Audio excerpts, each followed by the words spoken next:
On est sur le pourquoi de la crucifixion de la chair. D'accord? Cette fameuse chair, cette fameuse chair. Donc, on est en train de me dire qu'il y a une vie. Il y a une vie dans celle-ci qui s'appelle péché.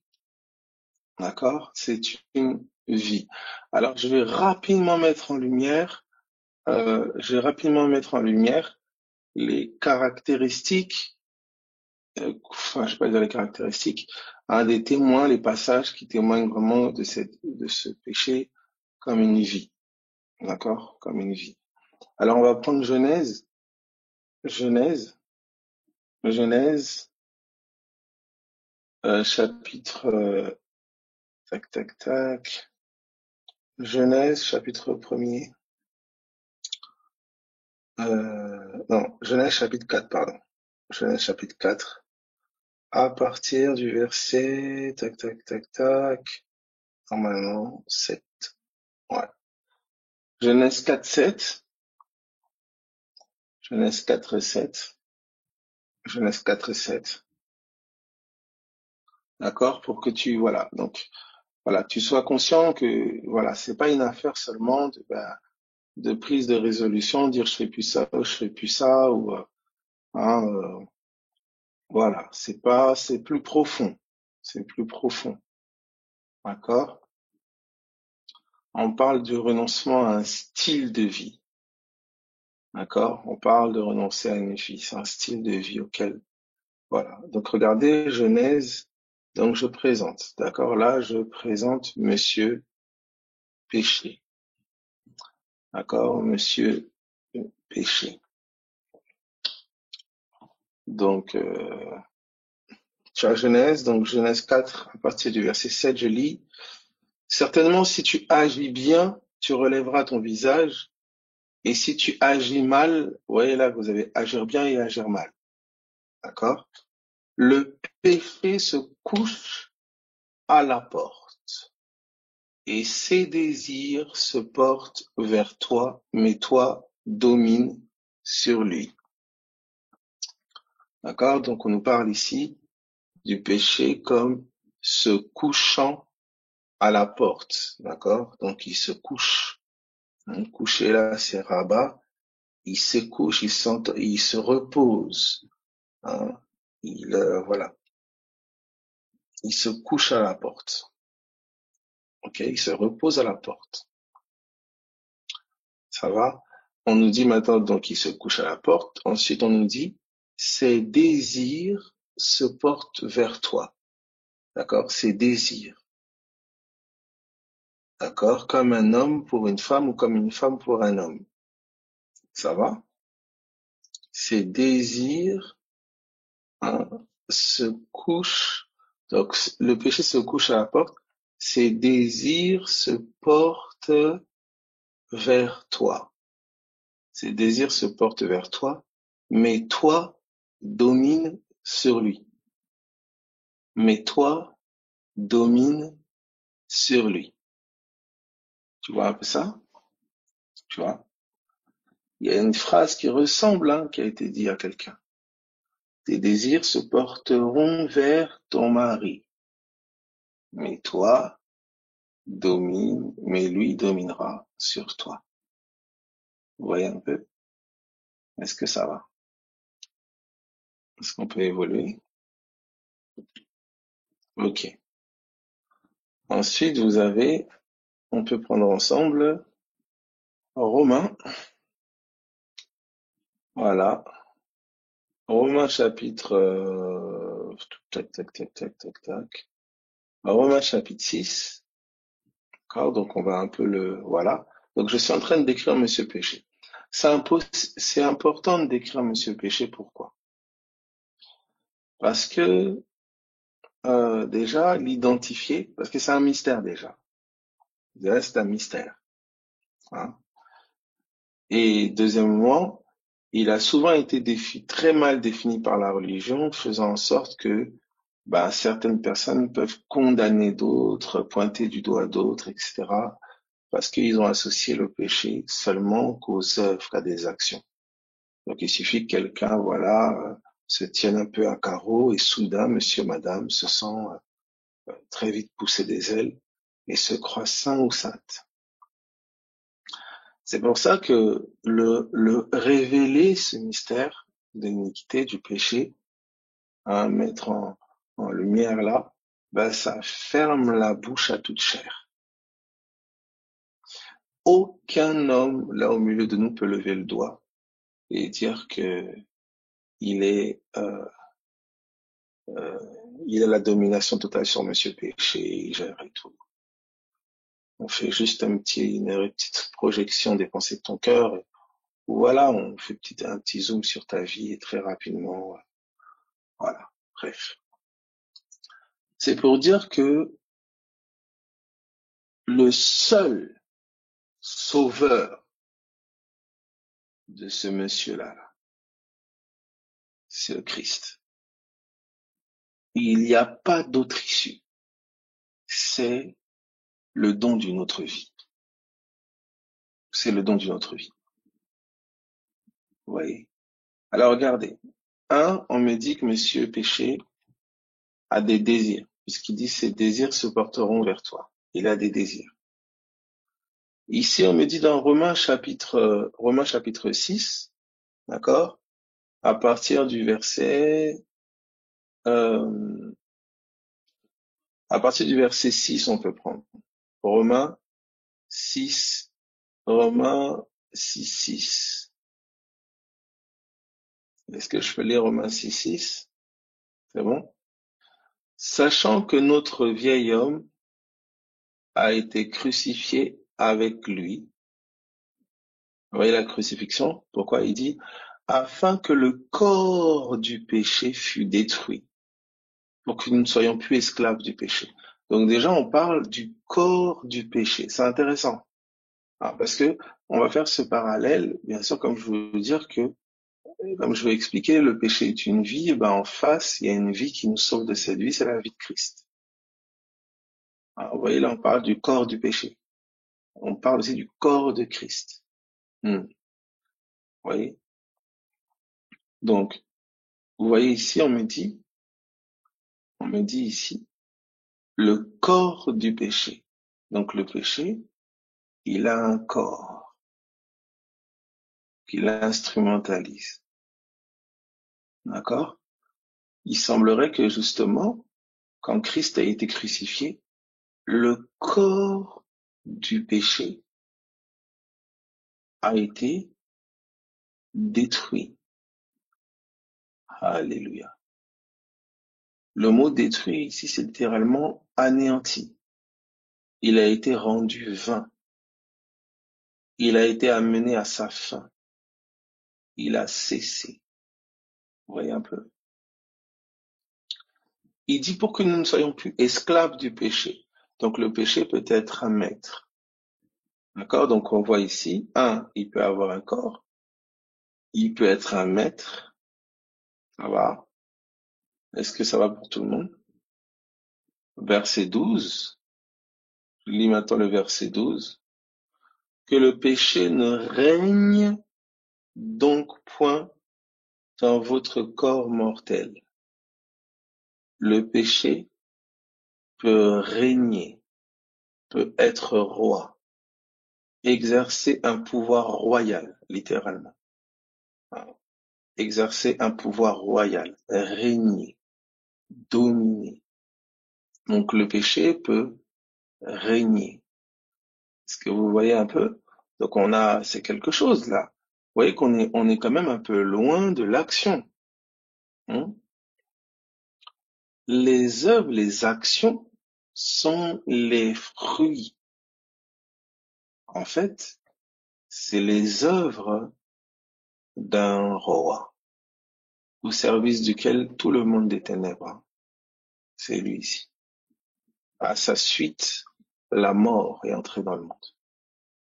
Donc voici ici, on parle, voilà, que le péché ne règne donc point, où ça? Dans votre corps mortel. Il peut régner dans mon corps. Et n'obéissez pas à ses convoitises. C'est les siennes. C'est les siennes. Donc le péché a des convoitises. Ce sont les siennes, pas les miennes. Le péché a des convoitises. Ne livrez pas vos membres au péché comme des instruments.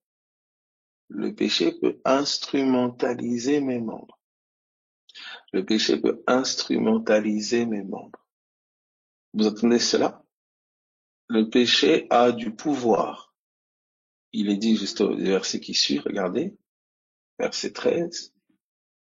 Ne livrez pas vos membres au péché comme des instruments d'iniquité, mais donnez-vous vous-même à Dieu comme étant vivants, de mort que vous étiez, et offrez à Dieu vos membres comme des instruments de justice, car le péché n'aura point de pouvoir sur vous, puisque vous êtes non sous la loi, mais sous la grâce.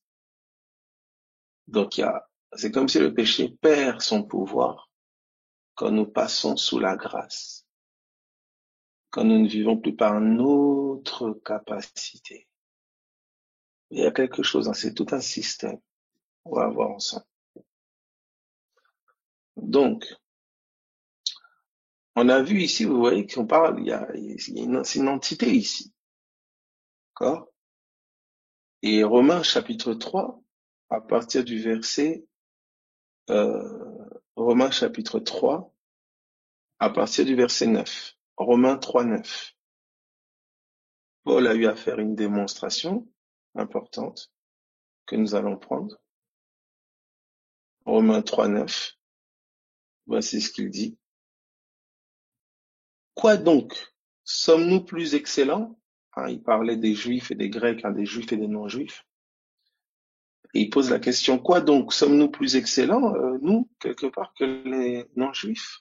Il dit non, nullement, car nous avons déjà prouvé que tous, Juifs et Grecs, donc Juifs et non-Juifs, sont sous l'empire du péché. Donc le péché semble avoir un empire. Est-ce que ça va? Et quand il commence à citer l'écriture qui nous révèle cela, il dit, il n'y a point de juste, pas même un seul. Il dit, nul n'est intelligent. Nul ne cherche Dieu. Tous sont égarés, tous sont pervertis. Il n'en est aucun qui fasse le bien, pas même un seul. Et là, directement, regardez à quoi il touche. Leur gosier est un sépulcre ouvert. Ils se servent de leur langue pour tromper. Ils ont sous leurs lèvres un venin. Leur bouche, vous voyez un peu? Le gosier, leurs lèvres, leur bouche. Il y a quelque chose là que le péché a pris en otage. La bouche, la langue. Voilà pourquoi Jacques va vous parler de la langue comme étant le gouvernail du bateau. Il va vous dire que la langue est un feu. Il dit c'est le monde de l'iniquité. C'est elle qui souille tout le corps. Donc forcément, le péché a forcément à un moment mis la main sur notre langue. Parce que la langue, c'est le conducteur. Vous entendez ça? Jacques, tu comprends? C'est pour ça que tu dois aller à la source quand tu commences tu combats cette chose-là. Ça commence sur tes lèvres. Oui. Voilà, quand l'esprit est arrivé, directement, boum, langue de feu. Il met des paroles dans leur bouche. Tu comprends ça? C'est pas tes actions pour le moment qu'il faut regarder, faire une fixette dessus et passer ton temps à en parler. Mais quelque chose doit dominer ta bouche et ton cœur. La parole de Dieu. Le témoignage de Jésus. Regardez ceci. Nous sommes, alléluia.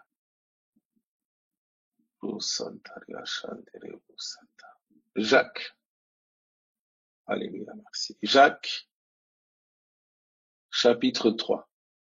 Tu entends? Nous sommes dans la description, là, on est en train d'identifier un individu qui s'appelle péché. On est en train de l'identifier. On constate qu'il a des désirs, on constate qu'il peut régner, on constate qu'il peut être maître et avoir des esclaves, on constate qu'il peut dominer, on constate qu'il a un empire, on constate qu'il a des convoitises, qu'il a des désirs, on constate, on l'a vu tout à l'heure avec 1 Corinthiens 15, 56, qu'il a une puissance. En fait, c'est quelqu'un. Et on constate qu'il a un corps, le corps du péché, on parle de ça. On va voir maintenant, vous voyez, quand Jésus est allé à la croix et qu'il a été crucifié, qui est-ce qu'en fait, dans le fond, il a neutralisé? Vous voyez? C'est pas vous savez, vous pouvez tuer quelque chose à la racine. Un arbre, vous pouvez empoisonner les racines, admettons. Les fruits peuvent être encore là. Il peut encore avoir encore des fruits. C'est qu'une question de temps pour que les fruits pourrissent. Parce que la racine est empoisonnée. Vous pouvez être guéri d'une maladie et avoir encore des symptômes extérieurs. Vous êtes amaigri, vous avez encore certains symptômes, et quand on fait une prise de sang, on voit que à l'intérieur de votre sang, la maladie a été vaincue. Quand on touche à la problématique du péché, on ne doit pas se focaliser sur les fruits. Nous allons à la racine. Les racines sont dans le cœur et sur les lèvres. La racine. Et la racine des péchés, des fruits là, de cet arbre-là, c'est l'incrédulité, la vie indépendante de Dieu. Écoutez, s'il vous plaît. C'est pour ça que la foi, alléluia, suscitée par la parole de Dieu, est le remède qui est injecté dans notre sang. Ça traite les racines et ça produit d'autres œuvres. D'autres fruits vont pousser. Tout part du cœur et des lèvres. Vous voyez la chose? Alors quelqu'un qui sait pas ça, il va faire une fixette sur les fruits du dehors et son cœur ne fait que ruminer la même chose. Sa bouche ne fait que parler la même chose. Je n'y arriverai pas, je suis pourri, je suis comme ceci, ah moi mon cœur, ah je suis quelqu'un. En fait, il sait pas qu'il est en train encore bien d'arroser. Vous voyez, c'est terrible. C'est pour ça que la première des choses, l'apôtre Paul, on va le voir, hein, Romains 7, Romains 8. La première des choses que la révélation de la parole a amené, c'est l'apôtre. Il dit, il n'y a plus de condamnation pour ceux qui sont en Jésus. Le fait qu'il n'y ait plus de condamnation, c'est pas un ticket pour commencer à continuer à vivre dans le désordre, non. Il a vécu une libération du cœur. Il a été libéré du joug qui lui faisait croire qu'il était ou qu'il devait faire pour obtenir la justice, qu'il devait faire par lui-même. Il s'est vite rendu compte qu'il ne pouvait pas. Il dit, misérable que je suis, qui va me délivrer de ce corps mortel? J'essaye de faire le bien, je n'y arrive pas, je fais le mal que je ne veux pas. Faire, regardez bien. Faire le bien que je veux faire, je fais le mal que je ne veux pas. Faire. Il dit donc c'est plus moi qui le fais, c'est le péché qui habite dans mes membres, dans ma chair. Faire.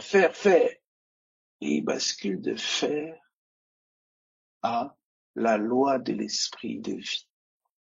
Donc c'est plus premièrement faire, c'est croire. J'arrive. Alléluia. Regardez ceci.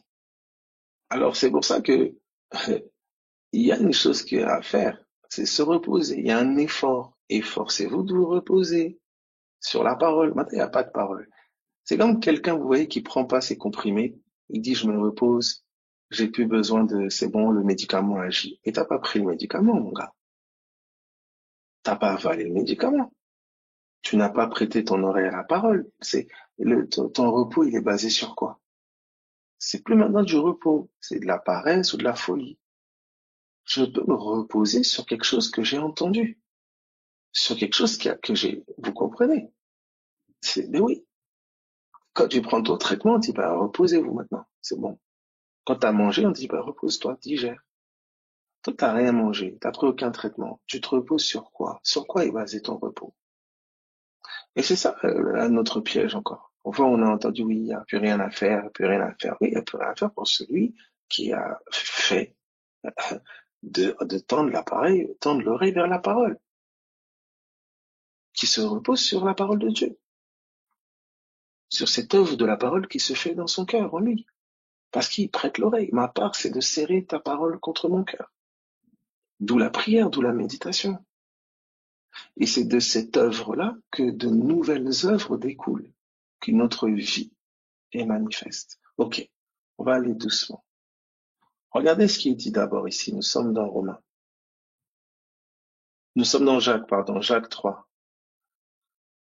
Jacques 3 à partir du verset, tac, tac, tac, à partir du verset, où es-tu? Voilà, à partir du verset 2. Jacques 3, 2.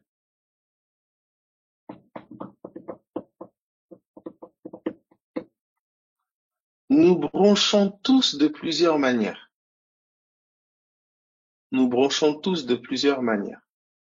Si quelqu'un ne bronche point en parole, c'est un homme parfait, capable de tenir tout son corps en bride. Nous bronchons tous de plusieurs manières. Si quelqu'un ne bronche point en parole, c'est un homme parfait, capable de tenir tout son corps en bride. C'est un homme parfait, capable de tenir tout son corps en bride. Si quelqu'un ne bronche pas en parole. Vous voyez? Donc, broncher là, ça commence dans la bouche. Vous voyez? Donc, Monsieur Péché, forcément, a pris contrôle de la bouche. Est-ce que ça va jusque-là? Alléluia. Vous voyez ça? Regardez maintenant la suite. Si nous mettons le morse dans la bouche des chevaux pour qu'ils nous obéissent, nous dirigeons aussi leur corps tout entier. Voici même les navires qui sont si grands et que poussent des vents impétueux sont dirigés par un très petit gouvernail au gré du pilote. De même, la langue est un petit membre et elle se vante de grandes choses. Donc la langue est un petit membre. Souvenez-vous, c'est important. On nous a dit de livrer nos membres. Et on dit la langue, c'est un petit membre. Donc c'est un membre. Voici comme un petit feu peut embraser une grande forêt. La langue aussi est un feu. C'est le monde de l'iniquité. La langue est un feu, c'est le monde de l'iniquité. La langue est placée parmi nos membres. Donc c'est un petit membre placé parmi nos membres. Tout le reste, mes bras, mon corps, tous mes membres. La langue est un petit membre placé parmi nos membres, au milieu d'eux, souillant tout le corps et enflammant le cours de la vie. Vous entendez ça? La souillure, elle commence pas dans mon action physique. Elle est d'abord dans mon cœur et sur mes lèvres. Jésus le dira d'une autre façon encore. Regardez ce que Jésus va nous dire. C'est pour ça que la consécration commence par une consécration de cœur et de bouche. Oui. Tu peux pas. Quelqu'un qui a une bouche légère, tu insultes, tu vois, tout ça de façon, tu parles. Oh. Puis après, tu te dis, ah oui, je comprends pas, je suis tombé encore. Mais regarde, déjà ta bouche et ton cœur, tu vois pas, ça va pas. Ah, de toute façon, moi, si ça continue comme ça, maintenant, arrête-toi, fais un peu une pause et regarde ton cœur et ta bouche. Regarde ta bouche. Maintenant, au nom de Jésus là, parce que tu es en train d'entendre là, tu vas voir maintenant comment le Saint-Esprit, je prie que tu vois un ange qui mette une tapette sur tes lèvres. Poup! Je crois que tu dis des bêtises au nom de Jésus. Oh Seigneur. Voici, nous sommes Alléluia. Jésus dira si. Regardez, nous sommes dans Matthieu chapitre 15. Matthieu chapitre 15 à partir du verset 10. Matthieu 15, 10. Voilà. Mets une garde à ma bouche, veille sur la porte de mes lèvres. Amen. Mais c'est la parole qui veille. Si j'ai pas de parole, ça le problème. Verset 10. Ayant appelé à lui la foule, il lui dit, écoutez et comprenez. Écoutez et comprenez. J'entends ça? Écoutez et comprenez. Oui, mais moi, je comprends jamais rien. Oh. Jésus a dit, comprenez. C'est-à-dire, au moment où il a dit, ça veut dire que je peux comprendre. Oui. Écoutez et comprenez. Ces paroles, elles sont esprit et vie. Donc, alléluia. Oui, oui, j'écoute. J'écoute. Même si j'ai le sentiment que je comprends rien, je sais que je suis en train de comprendre. Parce que Jésus a dit, écoutez et comprenez. Je saisis ça. Je saisis ça. Tu verras comment tu vas commencer à comprendre. Tu dis, ah, waouh. Regarde un peu il y a quelques années. Je pense que tu aurais été capable de comprendre certaines choses là de l'esprit. Tu comprends. Oui. Parce qu'on t'a encouragé à persévérer. Que si on avait suivi tes paroles du commencement et si on avait suivi ce que tu racontes, où on en serait aujourd'hui? Alors, heureusement, tu as eu des aînés, que tu as eu des gens qui t'ont dit arrête de dire n'importe quoi. Gloire à Jésus. Alors regardez ceci. Écoutez et comprenez. Ce n'est pas ce qui entre dans la bouche qui souille l'homme, mais ce qui sort de la bouche, c'est ce qui souille l'homme. Mais ce qui sort de la bouche, c'est ce qui souille l'homme. Vous voyez? Ce qui sort de la bouche, c'est ce qui souille l'homme. Quand vous touchez à la souillure, ou vous touchez à la purification, ou vous touchez à la bouche de l'homme. Tout commence là. Vous savez, quand on parle du péché, on parle de souiller. Ça commence, c'est la bouche. Ça commence d'abord là. Or, regardez ce que Jésus va nous dire.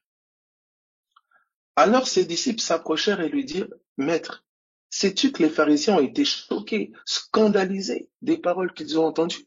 Oui, ça scandalise les religieux. Vous voyez? Ils sont scandalisés. Il répondit, toute plante que n'a pas plantée mon Père céleste sera déracinée. Alléluia. Laissez-les. Ce sont des aveugles qui conduisent des aveugles. Si un aveugle conduit un aveugle, ils tomberont tous deux dans une fosse. Laissez-les. Il dit quoi? Laissez-les, laissez-les. Ah, ils ont été scandalisés. On va aller leur expliquer. Oh, on te dit laissez-les. Laissez-les. Il continue. Verset 15. Pierre, prenant la parole, lui dit, mais explique-nous cette parabole. Alléluia. Ça, c'est ce que les disciples peuvent faire. Maître, explique-nous. Tu vois? Tu as des pharisiens qui sont scandalisés, choqués, mais oui, moi, la parole, oui, la parole, mais je comprends pas en quoi l'entendement, oui, mon estomac, mon cœur, tout ça, quoi, ça veut dire quoi? Ça, c'est pharisien. Mais laissez-les. Ensuite, tu as la foule. Ils ont bien mangé, tout ça, ça va. Ils comprennent pas, mais ah, cool, cool, cool, donne-nous à manger, guéris-nous, délivre-nous. Le reste, oui, d'accord, ok, oui, c'est ça. Souille le corps, d'accord. Ça, c'est la foule. Voici les disciples. Maître, explique-nous. Explique-nous. Alléluia. Explique-nous. Non, on veut pas rester comme ça, on comprend rien. Non, non, non, non, non. On a mangé, oui, on a vu des miracles, oui, mais nous, on veut comprendre. Alléluia. Merci Seigneur. Voilà les disciples. Pierre, prenant la parole, lui dit, explique-nous cette parabole. Nous, on veut comprendre. Et Jésus dit, vous aussi, êtes-vous encore sans intelligence? Hmm? Vous aussi, êtes-vous encore bête? T'as toujours pas compris, Pierre. Vous voyez, certains aujourd'hui dans notre génération, explique-nous. Ah, vous aussi, vous êtes toujours bête? Ah, franchement, ce frère, il n'a pas l'amour. Cette sœur, elle n'a pas l'amour. J'ai juste cherché à comprendre, j'ai juste posé une question. On me dit que je suis sans intelligence. Moi, je suis désolé. Oh, regarde comment ton orgueil est secoué un petit peu là au nom de Jésus. Je prie que certains là entrent dans des écoles, hein, vraies écoles du Saint-Esprit là. C'est pas possible. C'est pas possible. C'est ton orgueil qui parle comme ça. C'est ton ego. C'est ton ego. Voici les disciples. Oui, oui, je suis sans intelligence, il n'y a pas de problème, mais j'aimerais l'explication. Alléluia. Si une simple parole comme ça suffit à te vexer, te braquer, maintenant tu veux plus comprendre, va dormir. C'est que tu ne voulais pas profondément comprendre. Alléluia. Et il y a des attitudes, il y a des paroles, il y a des comportements qui révèlent le fond de la volonté, à quel point tu veux. À quel point tu veux. On dit à cette femme-là, la nourriture, c'est pas pour les chiens, c'est pour les enfants. Elle dit, il n'y a pas de problème, les chiens mangent même les miettes. Ah, il dit, waouh, oh, ça, c'est la foi. Oh, regardez une dame à qui on a dit, regardez ceci. Vous allez dire à cette personne-là, mais écoute, écoute, plus tard, plus tard. Non, mais je comprends pas, il n'y a pas l'amour. Tout de suite, moi j'ai dit, oh, c'est pas possible. Seigneur, aide-nous. Vous voyez comment l'orgueil est très vite mis en lumière. L'orgueil est vite. Or, la grâce, elle est faite aux humbles. Parfois, tu pries Dieu, tu demandes au Saint-Esprit. Saint-Esprit, je veux savoir tout ça. Tu ouvres ta Bible, tu lis, il n'y a rien, tu comprends rien. Tu écoutes ensemble, tu comprends rien. Je ferme ma Bible. Oh, de toute façon, je comprends rien. Ah, c'était à ce point-là que tu voulais comprendre? Tu sais que ces choses-là sont des trésors. On ne donne pas des trésors à un bébé. J'étais en train d'un jour dire au Seigneur, mais Seigneur, pourquoi des fois il y a des choses, on demande, on veut, t'es beaucoup plus puissant que l'ennemi, tout ça, machin. Je te demande, je veux comprendre ça et quoi que ce soit, c'est persister, persévérer, tout ça, tout ça. Il m'a répondu, Abel, la persévérance révèle aussi quelque chose. Elle révèle combien tu es prêt pour saisir et garder ce que je vais mettre dans tes mains. C'est pour ça qu'on vous dit que la patience accomplit une œuvre en nous, afin de faire de nous des hommes parfaits, c'est-à-dire matures, qui ne bronchent plus. La manière dont je persévère révèle aussi la valeur que j'accorde à la chose que je poursuis. Je répète, la manière dont je persévère, elle révèle aussi la valeur que j'accorde à la chose que je poursuis. On ne donne pas les perles aux pourceaux. On ne donne pas les choses saintes aux chiens. C'est l'ombre de l'incrédule et du païen. De l'incrédule et pur, entre guillemets. Il y a une réalité, vous voyez, ma victoire sur l'ennemi, elle est dans ma persistance. C'est pour ça que toutes sortes de voix vont se dresser pour me dissuader, me décourager, me faire penser que ce n'est pas pour moi, me faire penser que je ne peux pas comprendre, me faire penser que... Mais quelque chose en moi est en train de crier et dire non, je veux ça. Certains renoncent à cette voix qui crie en eux. Ils disent, ah bon, voilà, ils essaient, ils la font taire. Mais d'autres disent, non, non, non, non, non. Non, non, non, non, non, non, non. Je suis pas le plus fort. Je suis pas le plus intelligent. Je suis pas le plus sage. Je suis pas le plus saint. Mais je veux ça. Pour ça, je dis l'évangile est pour les têtus. C'est pas pour les péteux. C'est pas pour les... On est tellement dans une génération de divertissement, du cocotte minute, d'un mépris des choses qui ont de la valeur, des choses sacrées. Oui. Mais la parole de Dieu est précieuse. Elle est précieuse. La profondeur appelle la profondeur. Oui. Donc il y a la manière aussi, oui, dont je tends l'oreille, dont je prête l'attention, la manière dont je cherche révèle aussi la manière dont je suis prêt. Oui. Que le Seigneur veut pas seulement que je saisisse, il veut que je garde, il veut que ça ne me soit pas volé, il veut que la bénédiction se suive d'aucun chagrin. Vous voyez cela? Regardez ce qui est dit ici. Il dit, donc du coup, Au verset 15, Pierre, explique-nous cette parabole, maître. Et Jésus dit, vous aussi êtes-vous encore sans intelligence? Ne comprenez-vous pas que tout ce qui entre dans la bouche va dans le ventre, puis est jeté dans les lieux secrets? D'accord? Tout ce qui entre dans la bouche va dans le ventre et est jeté dans les lieux secrets. Tout ce qui va dans la bouche, du porc, cachère, tout ce que tu veux. Là, c'est très net. Donc, j'interpelle aussi par rapport à ça. Toute personne qui prétend euh, au spirituel, oh, faut pas manger ça, faut pas manger ça, parce que je sais pas quoi, cachère ou tout ce que vous voulez, ou pas manger de porc ou machin. Oui, c'est Jésus qui parle ici. Et cette parole a scandalisé dans sa génération. Parce qu'il dit quelque chose de très simple. Il dit, mais vous comprenez pas que ce qui entre dans votre bouche, ça va dans votre ventre.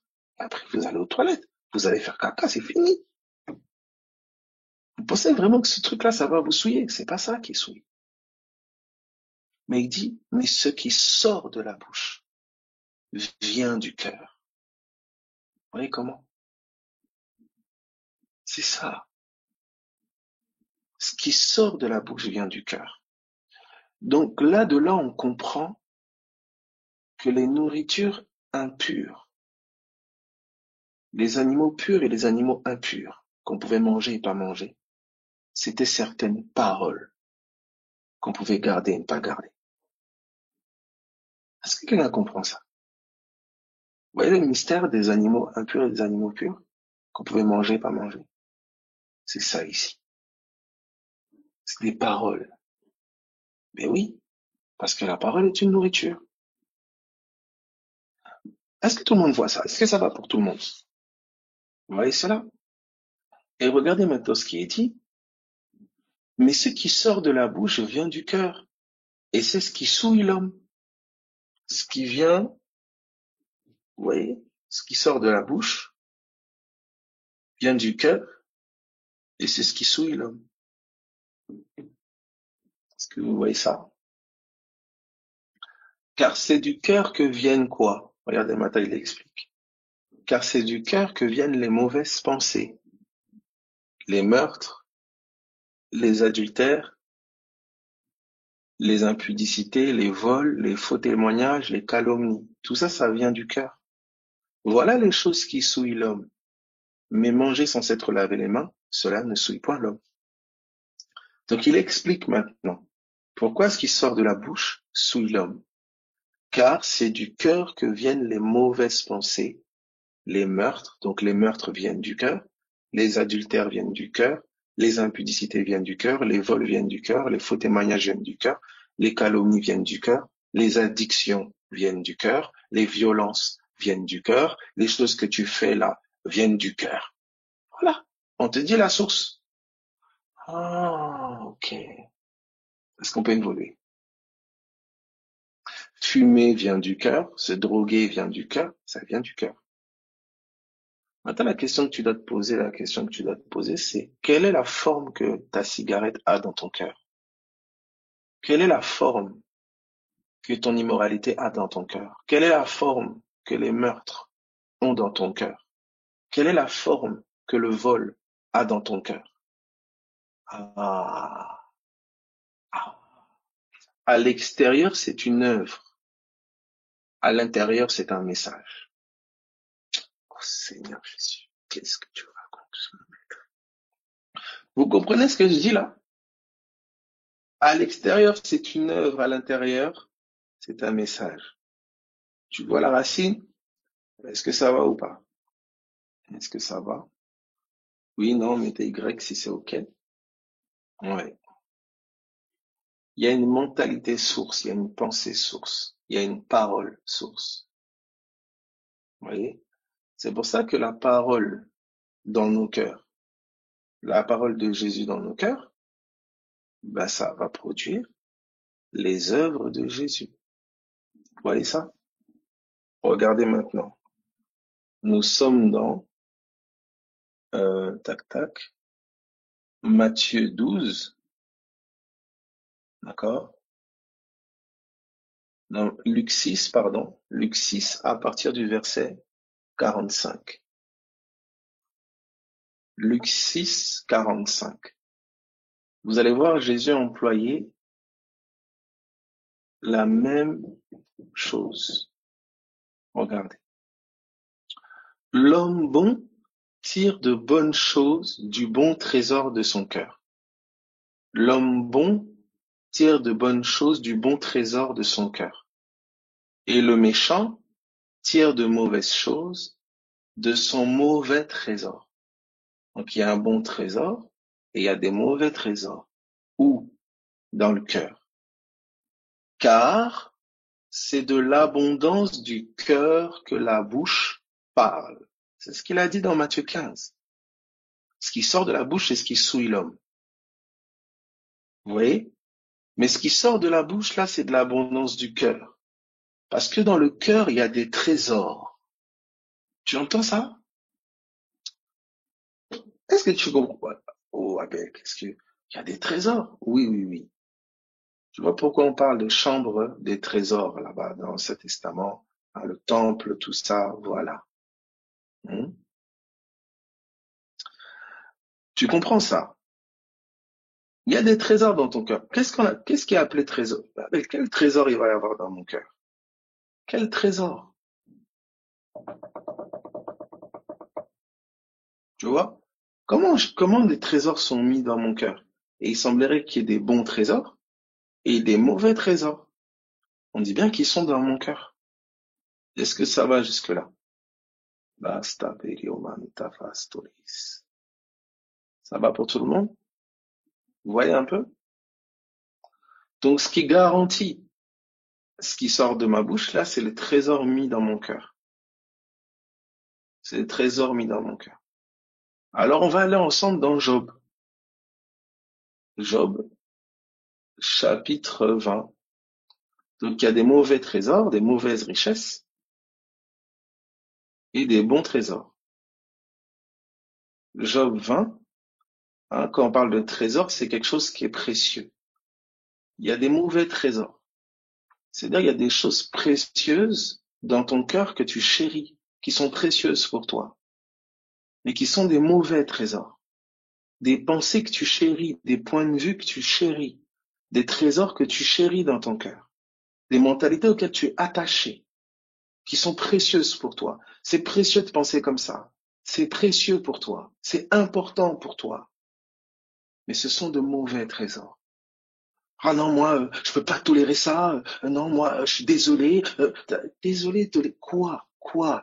Ah non, mais moi, je suis désolé. Chez moi, on met des chaussons. Waouh, frère. Tu vois les mauvais trésors? Ça va à un niveau où il n'y a pas les chaussons, des pensées dans ton cœur, comment ça?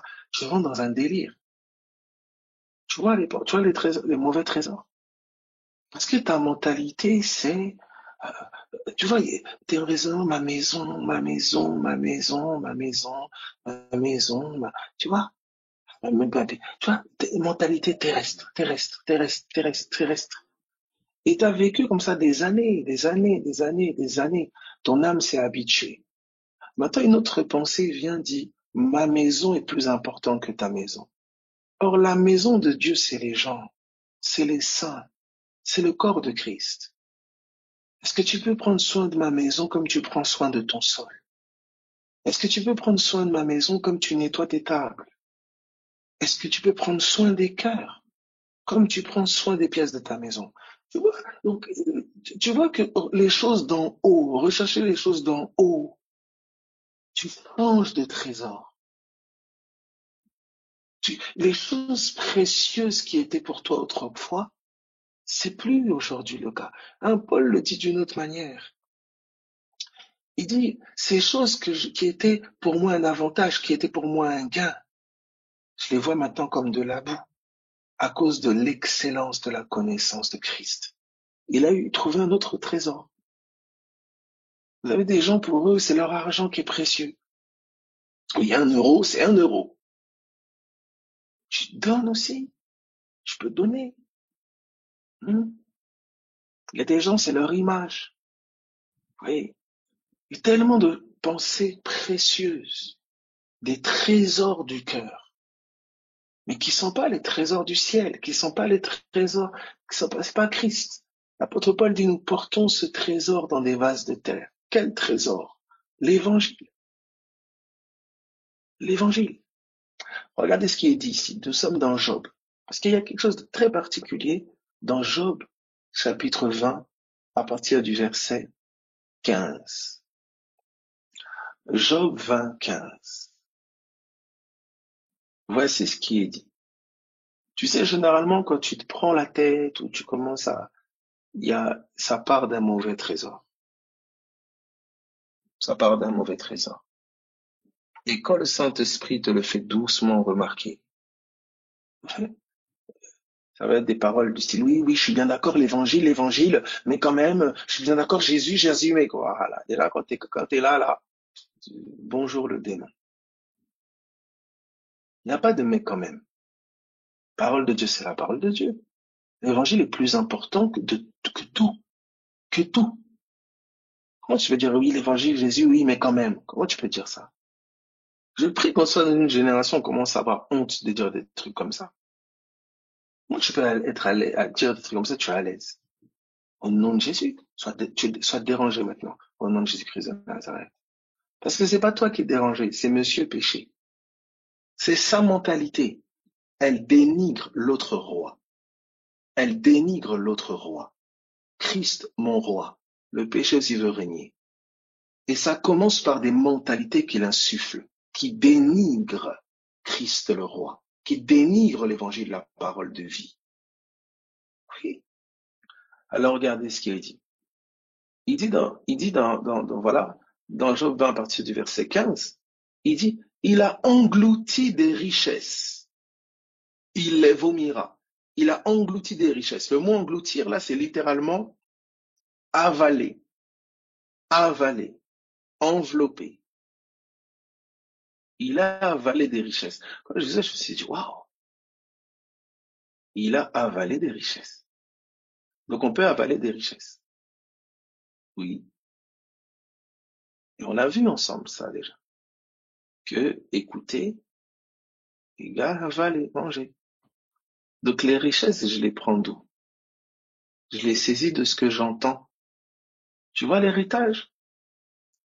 Quand on pense héritage, on pense bien, on pense des biens.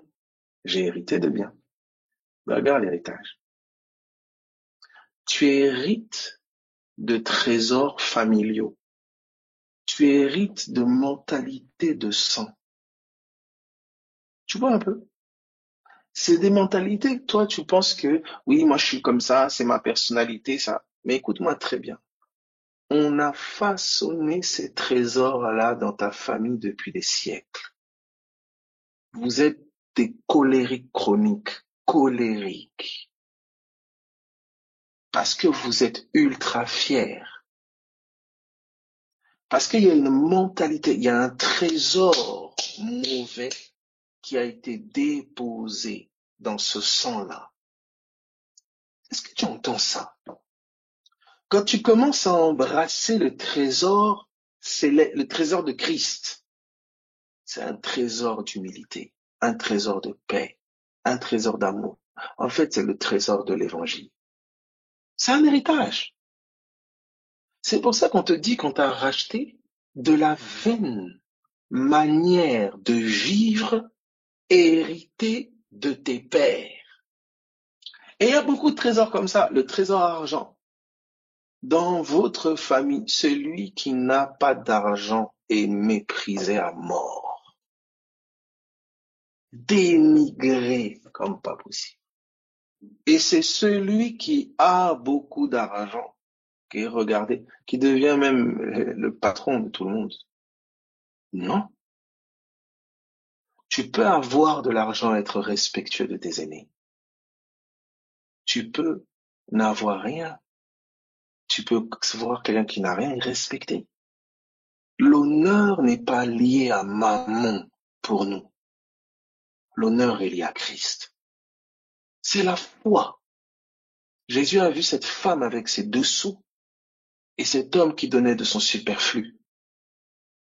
C'est les 2 sous qui ont été honorés. Elle a donné de son nécessaire. Cru. Mais c'est pas comme ça. Voilà pourquoi même au sein des croyants de l'Église, oui, le grand donateur, il est déjà devenu diacre ou je sais pas quoi. Aucune spiritualité, il lit pas sa Bible, il prie pas. Jeûner même s'il y a des kilomètres de lui, mais parce que c'est un grand donateur. Seigneur Jésus. Chez vous, quelqu'un qui est célibataire jusqu'à un certain âge ou je ne sais, vous commencez à être affolé. Le mariage est une idole, Seigneur Jésus. Justifions toutes sortes de paroles de serpents, justifions tout, parce que dans votre mentalité, dans le sang dont vous avez hérité, il y a ce trésor-là. Dans ton sang, la colère, l'immoralité, le manque de pudeur. Tout le monde se promène en slip. Tout le monde, papa, maman, tout le monde est en slip. C'est normal. Il n'y a plus de pudeur. Parce que dans ce sang-là, c'est ainsi. Vous voyez? Et il y a une multitude comme ça de trésors, de traditions, qui sont pour certains sacrés. Chez vous, le dimanche matin, trésor. Et à chaque fois qu'un trésor n'est pas respecté, c'est sujet à des insultes, c'est sujet à du mépris, c'est sujet à du dénigrement. Et tu te retrouves à mépriser celui qui n'a pas d'argent. Tu te retrouves à mépriser celui qui n'est pas marié. Tu te retrouves à mépriser celui qui est, je sais pas, qui se met jamais en colère. Tu te retrouves à mépriser. Tu es conditionné, esclave. Mais il faut un miracle.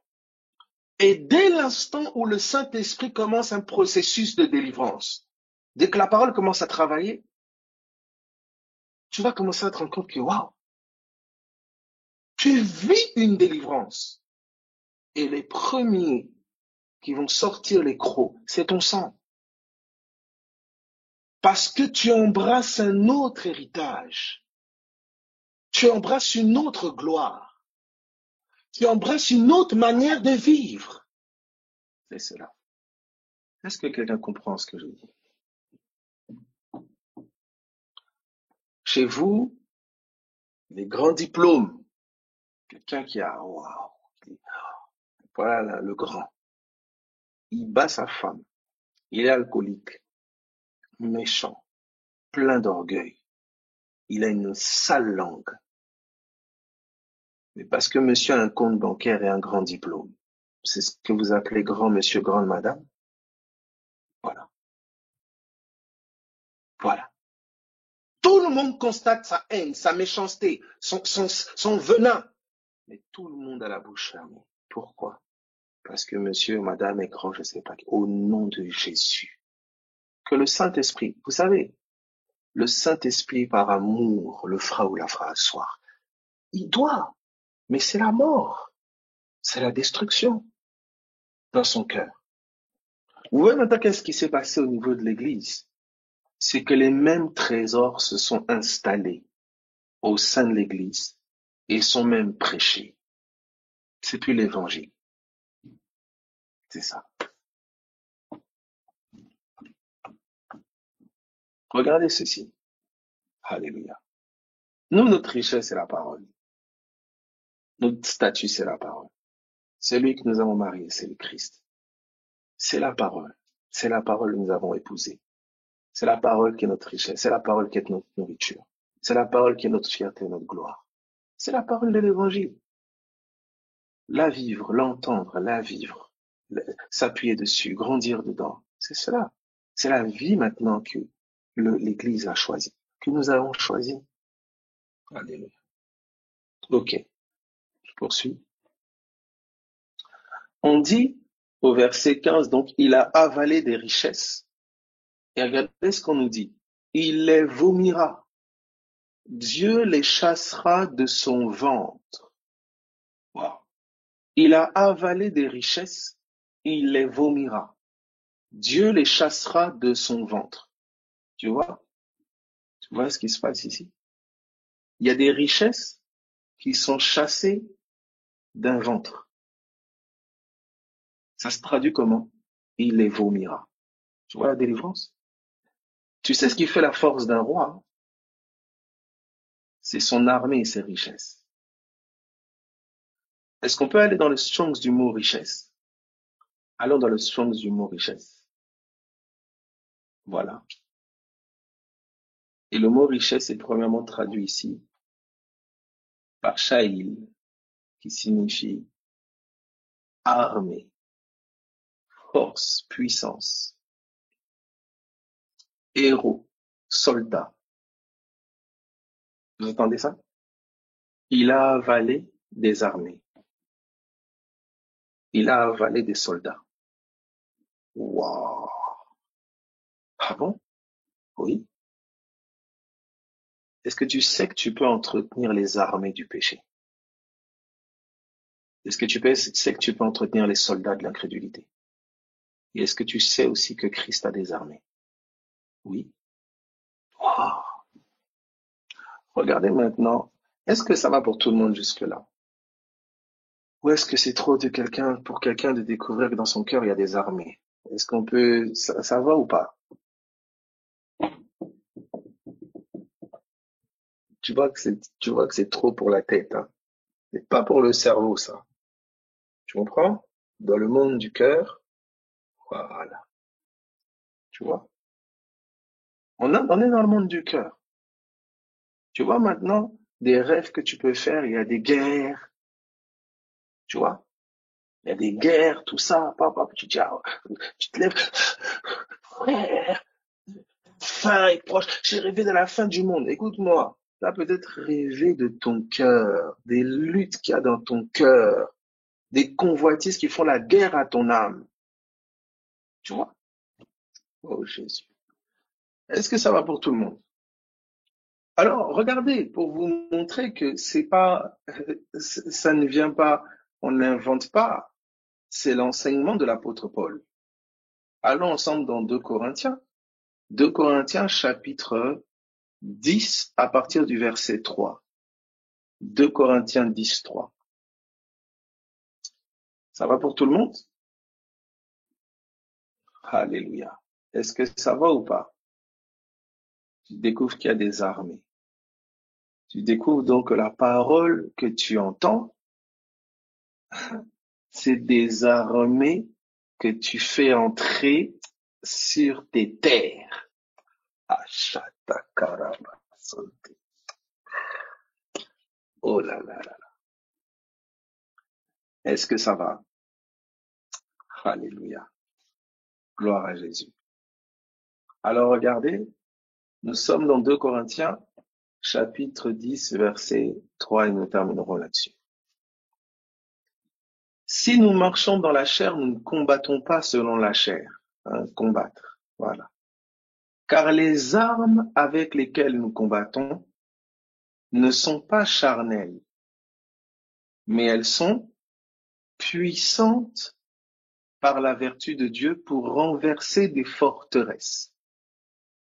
Donc on parle de forteresses. Ces armes-là, elles renversent des forteresses. Ça va pour tout le monde?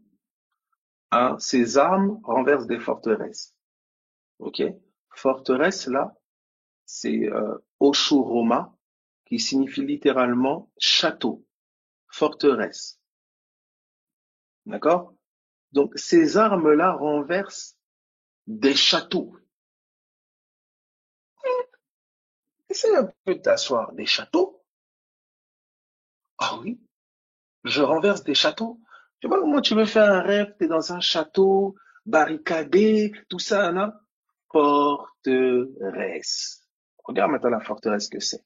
Arrête de chercher des châteaux, je sais pas où. Regarde. Vous voyez comment aussi le château d'une ville peut témoigner, peut-être un signe aussi qui témoigne d'une forteresse, qui tient aussi la ville. Dieu peut te parler. Tu comprends ça? Tu vois le langage de Dieu? Regarde, c'est quoi ces forteresses? Pour renverser des forteresses, il dit nous renversons les raisonnements. Un raisonnement est un château. Tu entends ça? Aïe, aïe, aïe. Est-ce que ça va? Et tu vois, il y a des châteaux plus ou moins grands, hein. Il y a des forteresses plus ou moins puissantes. Il y a des raisonnements plus ou moins enracinés et forts. Est-ce qu'on peut évoluer ou pas? Est-ce que ça va? Tu vois comment on passe d'un monde à un autre, au monde du cœur? Tu vois ça? Tu vois les murailles de Jéricho? Josué qui tourne autour des murailles de Jéricho 7 fois? Tu vois les murailles maintenant en toi? Certains raisonnements qui ne tombent que parce que tu persistes et que tu tournes autour avec la parole. Au son de la trompette, les murailles qui tombent. Au son de la trompette, les murailles qui tombent. Vous voyez, château, château fort, citadelle. Vous voyez? Et ces forteresses-là sont gardées par des archers, par des soldats. Tu entends ça? Quand tu commences à toucher à ces forteresses-là, boum, il y a des crocs qui sortent. Mais oui, c'est pour ça que ouais, certaines personnes, il y a des forteresses. Dès que vous touchez à ce sujet, vous touchez à boum, il y a des crocs qui sortent. Il est vexé. Ah non, mais tout ça, c'est pas lui, c'est le démon qui est gardien de cette forteresse-là. Au nom de Jésus-Christ de Nazareth, toutes ces forteresses sont tombées. Les forteresses de rejet, les forteresses de colère, les forteresses d'immoralité, toutes ces forteresses-là que Dieu n'a pas bâties seront renversées par la parole de l'évangile et la parole de vérité. À mesure que tu es en train de prêter l'oreille, ces forteresses-là sont frappées par l'épée de la parole, frappées par la révélation de Christ. Elles ne tiendront pas. Elles ne tiendront pas. Vous voyez?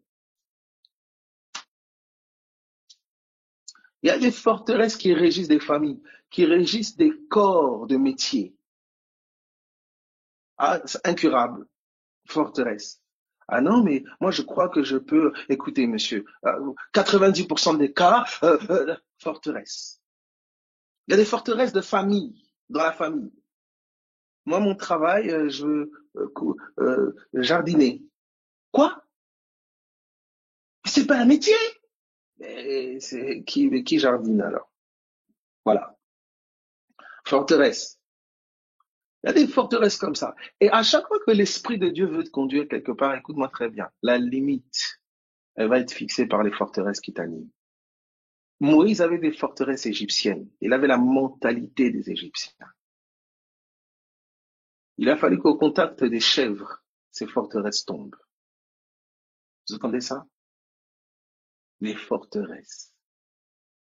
Vous avez des forteresses comme ça de famille, des forteresses de région, des forteresses qui tiennent une ville, des forteresses qui tiennent une nation, un pays. Vous voyez? C'est cela.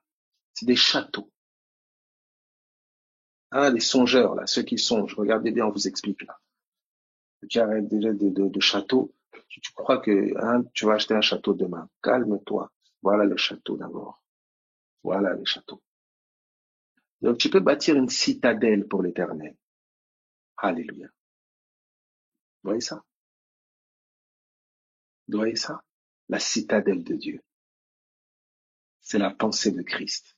Le raisonnement du Christ. La mentalité de Christ. La citadelle de Dieu. Alléluia. Vous voyez ça? On est passé de forteresse, château fort à raisonnement. Vous voyez le monde du dedans, le monde du cœur. Et regardez, c'est pas fini. Nous renversons les raisonnements et toute hauteur. Toute hauteur. Hauteur là, hein, c'est upsoma. Les choses élevées. Des structures élevées, barrières. Hein, toute hauteur, rempart, muraille. Toute hauteur. Vous voyez? Donc nous renversons les raisonnements et toute hauteur. Vous voyez ça? Qui s'élève contre quoi? Qui s'élève contre la connaissance de Dieu. Ça veut dire contre la vie éternelle, contre la vie de Christ. Tu vois? Qu'est-ce qui s'élève? C'est pas Dieu, hein? Non. Abel, ces forteresses, ces raisonnements, ils viennent d'où? Mais c'est ton éducation. On t'a façonné depuis, c'est terrible. Vous voyez ça? C'est pas Dieu. Regardez. Et nous amenons toute pensée captive. Vous voyez? Captivité. Rendre captif. Nous amenons toute pensée captive. Dis-moi. La captivité. Tu rends captif quoi? Quelqu'un. Donc les forteresses et les châteaux sont les raisonnements. Les soldats, les pensées. Oui. C'est les pensées qui bâtissent les raisonnements. Ça commence par un soldat, une pensée, qui va commencer à bâtir un château. Oui, c'est là. Vous voyez le combat ici. Nous amenons toute pensée captive à l'obéissance de Christ. C'est-à-dire nous amenons toute pensée à se soumettre à la pensée de Christ. Cette pensée-là que je pensais et que je disais mienne, c'est la pensée du péché. Ok, c'est une pensée ennemie à la pensée de Christ. Qu'est-ce que ça veut dire Jésus est mon Seigneur, Jésus est mon roi? Ça veut dire que j'ai fait et je fais de sa pensée la mienne. Alléluia. Donc vous voyez maintenant l'apôtre Paul, vous voyez le langage qu'il emploie dans 2 Corinthiens 10. Maintenant, l'Esprit est en train d'expliquer, vous voyez ces armées, ces forteresses, etc. Elles viennent de ce à quoi vous prêtez l'oreille. Ce sont des armées que vous invitez dans vos cœurs. Alléluia. Ces armées-là ont produit des raisonnements, des mécanismes qui font naturellement penser d'une manière, agir d'une manière. C'est pour ça qu'il faut le miracle de la parole de vie, la parole de l'évangile, qui est au-dessus de mon intelligence, au-dessus de mes raisonnements, qui renverse ces forteresses-là. C'est pourquoi même si je ne comprends pas, même si mon raisonnement semble troublé, je sais que ta parole est la vérité. Seigneur, je ne veux plus marcher selon mes forteresses, mais que ta parole soit mon château. Que ta parole soit mes armées. Est-ce que vous voyez cela? Ma haute retraite, ma forteresse. Donc soyez fortifiés, gloire à Jésus. Soyez vraiment fortifiés, soyez encouragés. Alléluia. Donc c'est intéressant de voir aussi que Habakkuk se tenait sur la tour pour voir ce que dirait l'Éternel. Il y a des tours sur lesquelles tu peux te tenir pour entendre Dieu. Des pensées sur lesquelles tu peux méditer pour entendre sa voix. Alléluia. On arrive. Rendez-vous tout à l'heure, mes amis, 21h. Est-ce que ça va? Gloire à Jésus. Amen. Je prie que le château céleste soit renforcé et que tout château terrestre, toute forteresse de l'ennemi soit renversée et que tout château céleste soit bâti plutôt. Alléluia. Gloire à Jésus. Alléluia. Alléluia. L'Éternel, mon rocher, ma forteresse. Gloire à Jésus. Ainsi furent achevés les cieux, la terre et toute leur armée, complètement. Yes, yes. Mes amis, à tout à l'heure. À tout à l'heure, à tout à l'heure. Merci Jésus. Amen, amen.